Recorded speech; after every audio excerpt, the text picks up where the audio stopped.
at napakabait, mabait na station commander ng Police Station 6. Ladies and gentlemen, Police Major.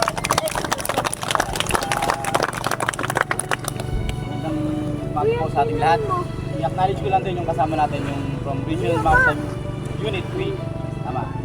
Mag-i-start dito and then mag-i-end po sa dulo ng shoreline natin.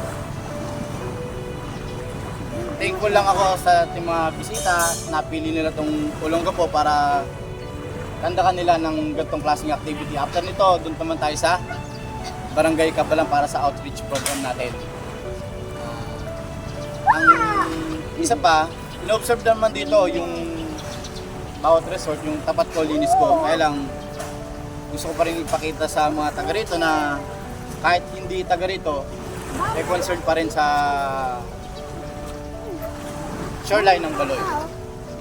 Yun lamang, sana siguro naman magiging safe naman tayo lahat kasi shoreline lang naman ito lilinisan natin.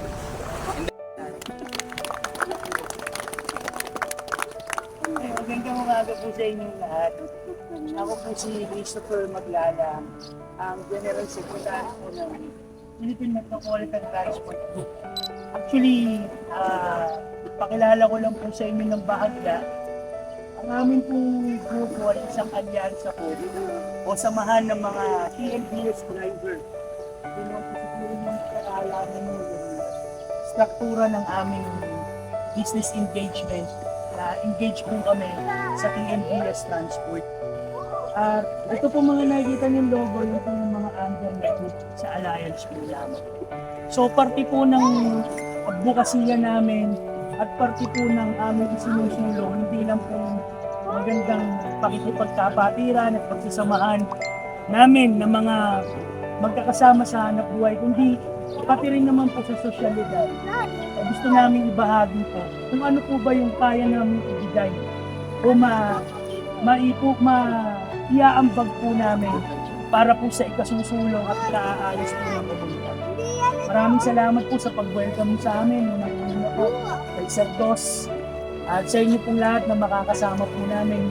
Gawin po sana nating memorable po ito pong gawain na ito.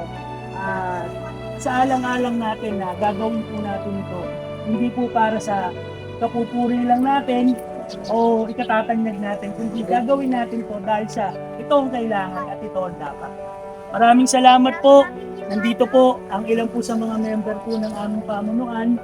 Nakikiisa po sa inyo. Maraming salamat po.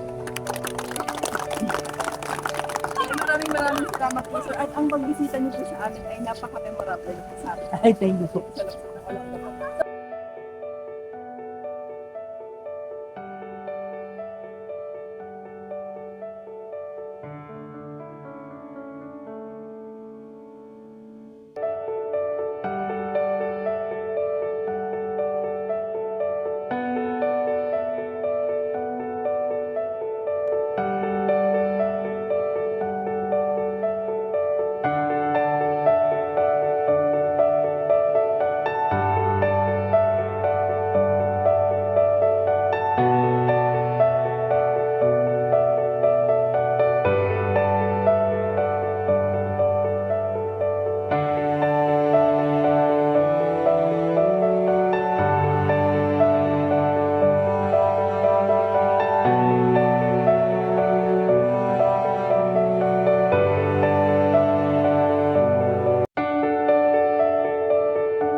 KD!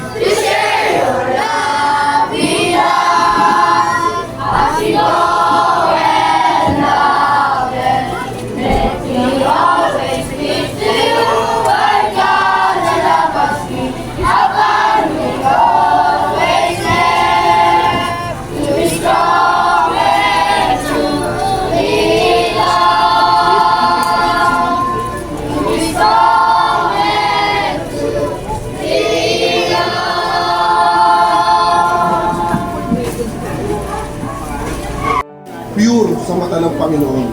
Walang halong kaplastikan. Kaya may gagawin ng Diyos sa buhay nyo. Magtiwala lang kayo sa Panginoon. At lagi kayong mag-pray. Kasi laging nakikinig ang Diyos sa mga prayer. Amen?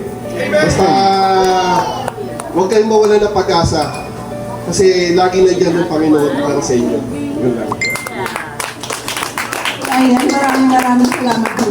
At ulit kami talagang nagagalak at kami hinahangin sa inyo para bigyan kayo ng kasiyahan. Siguro lahat naman sila ay mayroon na nabahagi sa inyo na I'm sure talagang napupulot nyo. Ako naman siguro kukunin ko rin yung aking mabahagi sa inyo sa Biblia na lang. No? At sino nababasa ng Biblia sa inyo dito? Ayun, amen. Praise God, no? At sana tuloy-tuloy nyo na yung pagbasa. Kasi ito ay instruction sa atin. Dahil kapag tayo ay mayroong mga pag-aalinlangan o pag-aalala sa buhay. Sana tandaan nyo ito, no, yung babasahin ko. At mababasa natin ito sa aklat ng mga awit or Book of Psalm, no, sa English. Sino ba yung familiar sa Psalm 23? Ano yung pangalan mo? Okay, si Ray yung mag-memorize ng Psalm 23. Kaya ka natin si Ray. The Lord is my shepherd, I shall not want. He maketh me to lie down in green pastures, He leadeth me beside the still water. He restoreth my soul. He guideth me in the paths of righteousness for His name's sake. Yet though I walk in the valley of the shadow of death, I will fear no evil, for Thou art with me. Thy rod and Thy staff, They comfort me. Thou preparest a table before me in the presence of my enemies. Thou hast my head with Thy cup runneth over. Surely goodness and mercy shall follow me all the days of my life, and I will dwell in the house of the Lord forever. Hey, tapakan natin si Ray. Diba? Ang galing. At siguro, no, ulit, thank you, Ray. Gusto ko lang na mag-share ng konti dito sa ating verse. At I pray na ito sa puso nyo. Ang sabi ni David dito, ano bang tawag kay David? A man after a... Very good, no? Ma'am, ang galing nyo po sabi dito, the Lord is my shepherd, I shall not want. Ano ba yung trabaho ng shepherd? Yun, nagpo-protect, nagpo-provide, nagpapakain ng tupa. Yan daw siguro. Tayo, hindi tayo kukulangin ni Lord kasi bakit? Siya ang magpo-protect sa atin, magpo-provide, magpapakain. Sabi niya sa verse 2, He makes me lie down in green pastures, He leads me beside quiet waters. Alam niyo ba na ang tupa, hindi siya magla-lie down pag hindi siya at peace? Hindi siya magla-lie down pag gutom siya? Alam niyo ba yon? Kung sabi ni David, magla-lie down ang tupa dito. Sino yung nire-represent? Tayo, no? Sabi niya, not until ang tupa daw ay at peace at busog, magla-lie down siya. Kaya kung gusto natin ng peace, gusto natin ng joy, sinong gagawin yung shepherd? Si Lord, no?